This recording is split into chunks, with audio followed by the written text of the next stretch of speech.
Voilà, chers internautes, bonjour, bienvenue dans un nouveau numéro. En tout cas, le Bilelo, ils ont vraiment mis message à Sengote, message à Mawato, vraiment Mbangu awana ngaba place ya famille à Rossi, Mukenjwa Utokoti Kabiso le 25 décembre na marche.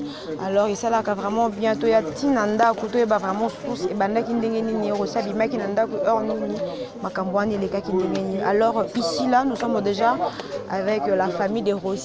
La connaissance à Rossi, Ninga à Rossi, donc quand on a déjà et pas Rossi, je crois que Bozo a déjà l'image derrière moi que non, Matanga, ils en est awa. Alors, Tolintoye, un peu, papa, Tokoye, Bayo, Zanani et pas Rossi. Merci pour la parole. Tu es partout dans le monde, Internet, dans tous les pays. Rossi Azala qui est vraiment un ami pour nous. Un ami au Vanda Kinaye, au Mesana Kinaye. Il y a raison d'être même na biso na la famille na libota. C'est parce que c'est un ami au Azala qui militant, Azala qui beaucoup plus que prôné sur la démocratie et Azala qui n'a pas litre Azala qui valable et noble. Et voilà pourquoi beaucoup de monde était dans ce moment biso libota zali famille zali de boni famille sangana tu pour na compatir na mawa o yebi na ko toucher famille pour yebi na ko toucher nation congolaise et puis d'autres pays autour de la Russie. Alors Mokolo aussi a Kenda qui marche, vous allez pas au courant que non, que non, à qui démarche. Et voilà, pour dire vrai que avant qu'il y ait une démarche, on a eu des appels, nous avions appelé et quand bien même avant de marcher, on a organisé, on était avec lui, il était en bonne santé, avec Otambola bien, en tout cas là qui vraiment bien, et puis on était toujours en contact avec lui. Même le jour où marché Salamaki, on était toujours en contact avec lui, parce qu'il a été tué à l'église. Alors que nous on était encore à la maison, mais lui donc, il nous avait déjà précédé à combien de gens à l'église, c'est de là où il a été tué. Voilà, alors merci beaucoup. Quand vous êtes au cher internaute, donc basé Belé, Baninga aussi, Bazali, Bandekwa aussi, Bazali. Alors, la droite n'a pas Bon, c'est M. Emmanuel, notre deuxième porte-parole du mouvement Balai Citoyen Congolais. Qui. Est-ce un mouvement à Rossi? Non, c'est un mouvement Rossi. Nous sommes un mouvement à la part, mais nous travaillons tous. Je peux donner un témoignage parce que je suis parmi les gens qui ont causé avec Rossi. Je peux dire 5 minutes avant sa mort. Saint-Augustin. Nous sommes arrivés à la paroisse Saint-Augustin à Tongo. On a compris qu'il n'y avait pas de prêtre pour marcher avec nous. Alors, na kobima na biso tozaki moi liboke tozobima. Parce que les prêtres bazala quitté babangaki tonanu il y a au marché. C'est-à-dire quoi? Personnellement, je suis arrivé avec un petit retard na paroisse Saint-Augustin. Quand je suis arrivé, na kuti ba salle fermée, mais il y avait des combattants batulibanda bandoze là pour na ko marcher. Tozeli quelques minutes, il y avait aucun prêtre pour attendre na biso. Ndenge tosalaka ba marche na biso kala tozelaka ka mot d'ordre ba prêtre te. On s'est décidé à marcher. Mais là tozo bima Saint-Augustin poto kende tokutaina colonel ya Moamba. Ayena dip monsif moko rouge a telemi. Colonel en combien? Na ibi kombo na été. Ya Moamba. Ya Moamba a telemi non. Tokomina na côté Karinde a telemi liboso Saint-Théophile a barre biso poto lika. On s'est dit non, to bando kubima ndambu. Tokutana quelque part, poto kitana Saint-Benoît, place toyokana biso nyonso to poto à partir à kuna to marché. Na kokende to silisi miria Saint-Théo, tozo bimanda mundambu, to comme quelque part nde to moni Rossi, bazo ya musika avec ba membre ya mouvement na collectif 2016, na quelques deux membres ya Filimbi. Tokutani ensemble, on a pris des photos ensemble, to tamboli to biso ki to keyi na nenga prince ba on risquer ba intercaler par la police. To tamboli banzela kati nde to bimina Saint-Benoît, to tamboli température bimina Saint-Génie Kalonda, to ke banzela kati to komina kati à Saint-Benoît. Une fois arrivé à Saint-Benoît, j'ai des vidéos dans mon téléphone, ceux qui ont posté dans la ça. On a commencé à prendre des vidéos, des photos, tozoyemba. Karine est arrivée avec des jeeps. Nakokoma bakomi, ils ont commencé à lancer des gaz lacrymogènes. Balancer des gaz lacrymogènes, c'était pas bon. J'ai pas compris force à gaz parce que Zalaki, ça fait plus de 10 ans on a bimaka na balabala. Mais gaz on Zalaki, ma cache. On n'a pas pu supporter ça. Ba beti ango makasi ba beti, il y avait bisoto Zalaki, ceux qui continuent à Saint-Benoît, il y a une salle de conférence du Bosso. Na Courbi Rwana, moi j'étais juste au coin. ni nous na tozo bango bazo lancer ba gaz biso tozo ki ma tozo batama hermo tozo Rossi est sorti, ils étaient à deux. Il y avait un garçon à l'attaque qui varese à rouge blanc na Rossi abimi kobima zobima po abenda juste porte il y a Saint-Benoît porte net karaboye. C'est à son retour. Et ça que babetelinga le jeté sur place. Major Karine, il y a moi aussi à Belleleu 2 fois. Rossi, il y a maintenant un policier au Yazali à côté à Karine, il y a Betty Bali à Liboso, et Cotier à Betty deuxième balle. Vous avez qui 2 balles? Oui, et ça que Mouta Betelanga, j'ai des vidéos dans mon téléphone. Et les qui n'a mis sous nangai, bazui panique, bazongi sima, maintenant bisoto kei. Même corps il y a Rossi. Pardon, dans son nom, quand major avait là qui Rossi. Dis moi, tu n'as qui policier, bête ma ça, c'est toi policier de soi-même. Est-ce que policier moi quand bête ma ça sans gaz ordre pas mon congénéré. Bisonde ba tuto bisi kasongo quand kasongo arrivé, to la qui c'est policier on a dit kasongo. C'est ce policier ici qui a tué Rossi. A bengi Karine na miso bon. Moni to za mboka moko bizarre, to boy ko la qui ça bilongi trop de peur que toi à la paix. Personnellement avec mon cordon d'être ici général Kassongo aye c'est mieux dans si les solo de place na bon memir aussi to koti na kati ya paroisse to longoli polo ya ngai je n'ai pas pu na supporter te bazui elamba bakangi a supporter te to bimi na ndenge ya sima. Il y a un mur réseau séparé, Saint-Benoît dans la maternité. Donc, même il y a même poto tombolae, batunsus va sauter mur bakay na ngambu, biso to memie, bakay na ekuna. On s'est rendu compte que na kati il y a maternité, ba infirmier bazala quitté, bazo salaté. Ce qui a fait c'est que Rossi a pour faire hémorragie. Makile bando bima belé. Et bima belé après tu veux comme ma moto ngai, faut pas ngai moko moni la police. Ils ont fait tout le monde banga na corps na porte parce que dans un système so to bimindenga na le ba zuikor ba ke ba boaki ba posi que non il y avait pas eu de mort de to tikali wana monika kande tozana eboye on le tue en ma présence monika ndenge sala to jire pe to komi ça la makana na ba marge so ki bomoni que non ba tu baza en face na bino bazo tikela bino sous tenter alors. On a commencé aussi à ce qu'on pouvait faire, des bois qui, je ne peux pas tout te relater, ce que je vis, moi j'ai raté parce qu'il y a une technique, tellement qu'on est habitué à regarder na banine, dans la technique, ceux qui basent on sait comment, il y a un papa, il y a plus de 70 ans, qui gaz à Zoki, j'ai des images dans mon téléphone, et tout, c'était pas facile. Après, toqué ko batama na école, balandi biso péniso na école, quand on a appris que Kasso noyé. C'est à ce moment-là que tu bimi, quand on est à côté de la paroisse, tu as qui makila il y a Rossi. Parce que bateau bazaki sur place, non Karine. Maintenant lui-même est venu. Moi-même on a un respect mon général. Moto abomi Rossi. Maintenant lui, azaki na ba policier belé une vingtaine là. Alors yo na bango, ya bomi de balongoli ka policier na derrière na ba nini abino bokena na bino de to kendaki mais ndenga kena ko fana Saint Joseph to kendaki tema histoire nyon surtout et le kina mispa to lungona na Saint Auguste ko taina nzela to keiti Saint-Benoît et tout. Chico pardon tant on la kisaki que non ta policier abomi o la kisaki major Karine to la kisaki kara policier. Maman Karine azalak moi je parlais avec un colonel alors que général Aloben na Karine ni sur place. L'air ngai toza na kati ya paroisse tozo bima kasonga zo un secrétaire paroissial à Saint-Benoît. Là moi je cause avec un colonel dans 2 étoiles na bisi que mutoluki ba trouble nyon surtout et za Karine. Le monsieur m'a répondu le les Karine à répondre.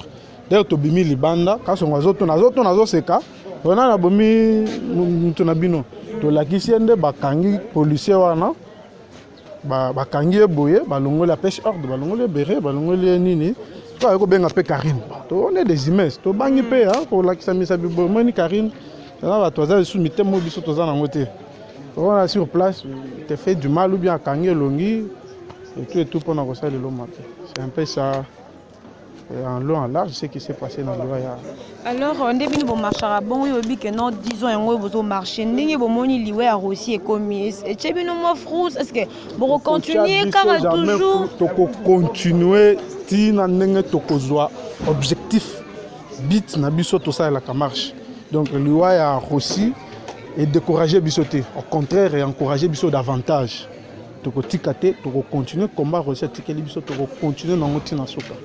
Voilà, alors Yozali, bon, on a invité ce autant que Rossi, qui a un message, j'espère, impression et parents Rossi. Bon, depuis ce jour-là, personnellement, j'étais très choqué. Nazoa qui vraiment courage. C'est maintenant que je suis venu consoler la famille. La famille est vraiment inconsolable. Sa femme est là. J'ai causé avec son premier fils, qui a 14 ans. Tu as encouragé. Tu sais que non, papa Nayo a confié lui à ma bête. Parce que mon colo Rossi a Koufi, il y a de ces gens-là, Koufi Kolekaye. Ils ont bon belé. Mais jamais le Bela, Liwan a bangoné Bazol Rossi. On a encouragé l'enfant, on a encouragé la famille.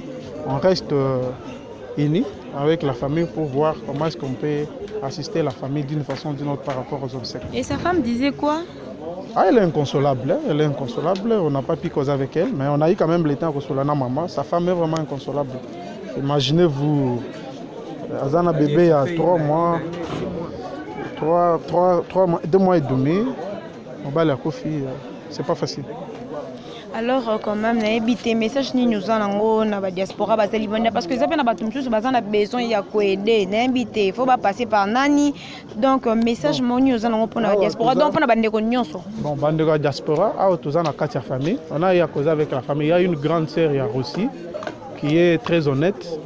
Je pense que nous allons lancer son numéro sur les réseaux sociaux avec le numéro bancaire Naye. Ceux qui moi soutiennent Zali, côté de soutien ici quand on sauté, il y a une grande sœur à Rossi, au Azali, au famille Mobimba, Bacheye, pour mettre la cotisation de gauche à droite, pour aider moi Naye, aider moi si Naye, vraiment. La famille Mobimba. Est-ce que si le programme est bimi, le programme funéraire est bimi déjà? Non, jusque-là, il n'y a pas un programme à funéraire. Tu es en contact avec la famille, ce qui programme est bimi. Et puis, tu as manqué de lancer aussi les réseaux. Parce que moi, je suis dans RTNC. Donc, si tu as les réseaux sociaux, ce qui programme est bimi. Bino ba panzisango boko zoyango boko panzango na ba réseaux sociaux biso pe ba activiste toko panzango de bouche à l'oreille na moyen na biso tozanango ezaka ka ba réseaux sociaux parce que ba chaîne nyo ezaka ka bino moko boyebi ba médiocre na ba médiocre c'est un peu ça. Voilà, merci beaucoup. Alors je crois que nous on a biso pe azana moi amo ya Roloba na évité par rapport à liwa ya Rossi impression na ezendeni. Bon, ngai bela na si bandeko nyonso tu balobi wanda muna koyi kobakisa kaka na ndenge ndeko ya biso atiki biso nga personnellement nayebaki déjà avant malgré tokutani na même lutte mpo nga mpe naza moko ya membre ya bale citoyen mais personnellement boye nayebaki deja aussi kala ataki frère ataki ndeko na ngai mais na liwa na ye eza kaka regret makasi biso nde tobima na balabala peuple azala manière mosusu ya kosexprime te ezala kaka maboko na biso na makolo na biso totambolaka pacifiquement tozala ni arme ni eloko tosimba mais regret na ngai ezalaka kaka ki à chaque marche il faut tokonte bamort ok tomonaka bamboka mosusu marche ekoki kosalama ekozala mpe koleka sans casse mais awa na Congo précisément na Kinshasa quand on dit marche ezali donc ekoma deya piscose ya mitema bato omona bemere bamarché ekofonctionne te bato bazobanga yango wana regret na ngai ezala makasi yango mpo nini marche ekoma synonyme ke bato il faut bakufa est-ce que la police eza na manière mosusu te ya koencadre bato ke marche bato basali mpe bato bazongi sans ke incident moko esalama. Mais il paraîtrait balobaki pe que non bon marchera bien to marchera bien parce que nga pe naza congolaise tant bozo marcher na ba trouble na ko bebisa biloko ba tunanzela na ko tumba ba mituka ba tumba ba transco tu vois ba biloko na bosala ngo ta bo marchaka. Bon wana eza ba raison baza ko avancer na kana bango en tout cas eza yango te ntango biso tobimaka marche c'est vrai que ndenge tokendaka so toza 5 personnes toza 100 milimo mutu ayaka na makanisi na ye peut-être na bandako na bango mais en tout cas marche ya bandeko ya biso ya balaïque bazopesa biso deya baconsigne banda na paroisse kosimba eloko te eza bamikando baza kobimisa ya biso avant tokende marche yambo tokende marche totangaka yango ndeni tokose comporter mokolo wana en tout cas koloba ete tobimaka libanda ya malakiso bapesa louche ezaki biso tobimaka totambolaka lolenge consigne epesami mais tokutanaka na barepression moko oyo ezalaka ke le mosusu bandeko batika biso neti ndeko réussi atiki biso en tout cas mosusu eza pasi komona ke bamarche nyonso to ezolandama kobanda le 31 kobanda le 21 tina le 25 bato bazokufa kaka est-ce que l'état aza manière mosusu te ya koencadre marche mpo gaz wana kaka basalelaka ese ekoki te mpona kopanza bato il faut kaka koutilize balame létale oyo ekoki koboma nazolanda bandeko mosusu ya la police bazoba ete ndeko aussi akufi na bale ya caoutchouc me ngai nazondima yango te mpo bale ya caoutchouc otali na efe oyo esali na nzoto ya ndeko na biso en tout cas eza komona ete bosolo eza te pamba te pota wana ezolakisa ete babeti ye pena na arme létale oyo ezali bale ya solo kasi bango bazokosa ya caoutchouc yango te nde kolemisa biso totika liti mpo ngai mpe nde naza boye lokola bitumba yango eza kaka un jour mpe nakoki kobima boye nazongi te mpo nayebisaka mpe mama na ngai ntango nyonso so naye nake marche oyo oke kuna boye nayebisaka ye kokende na nga na kozonga na nga ezalaka nzambe ngomsu mpe nakoki kokende boye kokende na nga libela ndenge mpe ndeko kosi abimaki azalaki le mosusu espere to na espoir ya kozonga mais azongaki te nde mo mpe nayebisaka bandeko na nga to na ndako to mama na babaka marche oyo tokendaka ekoki koarrive mpe boye nazongi te eza logique onga pona eza bitumba onga aza nazobunda mpo na mboka na ngai nalingi changement nalingi un état de droit ezala yango omonaka malgré bazoboma biso tozokende kaka eloko moko te eleki nino kitoko to bolingo ya Congo esalaka biso yango nde moto esalaka tobima mpo na eza na mboka moko te na kozala lese yokoya mboka na ngai nakokende na mboka mosusu me na mboka na ngai moko na kozala lese donc amour wana ya patrie yango nde esalaka ke malgré kobeta malgré kokanga biso tokontinue kaka na bazala. Voilà, merci beaucoup. Mais apparemment, vous avez un message, hein? Apparemment, vous avez un message. Ouais, il y a un numéro. Le numéro, il y a grande sœur à Rossi, hein? Au Bapesi. Ouais, numéro, il y a grande sœur à Rossi. Au Bapesi, on a chargé à cause de la cotisation. Comme on a eu, Moulamba Ngalola Élysée. C'est une dame très honnête. Le numéro, il y a 0422 121 11 08. Donc, c'est au Bolingi, il y a 0422 121 11 08. Donc, il y a le numéro, il y a grande sœur, il y a Rossi, Madame Moulamba Ngalola Élysée, c'est ça. Voilà, merci beaucoup alors, chers internautes. Oui, c'est là qui est vraiment très capital, les messages au boyo qui parce que c'est bien que notre est sur place de vivre et l'autre ni les alaki ni les salaki ni les komaki alors nous a vraiment désolé. En tout cas, nous sommes vraiment déçus. Rossi Azalaki congolais, Rossi Azalaki étranger. Alors, il mérite aussi parce que à Koufina Mundu qui est dans ma bourse, c'est que je peux dire, il fait vraiment un soldat. Alors, il faut vraiment Akunda Mapenandenge Yamalam. En tout cas, vraiment. La famille est vraiment inconsolable. Peggy sont vraiment zoomé pe famille tout le monde que donc tisigo bon là. Donc baza vraiment bien. En tout cas, chers téléspectateurs, ils là qui est vraiment très important. Toya cause de la bune image alors Peggy le temps aux aura déjà on a des annoncés dans live déjà. Donc moté mes ara capacité mais comme bande quoi aussi ba camarade aussi ba lui que non.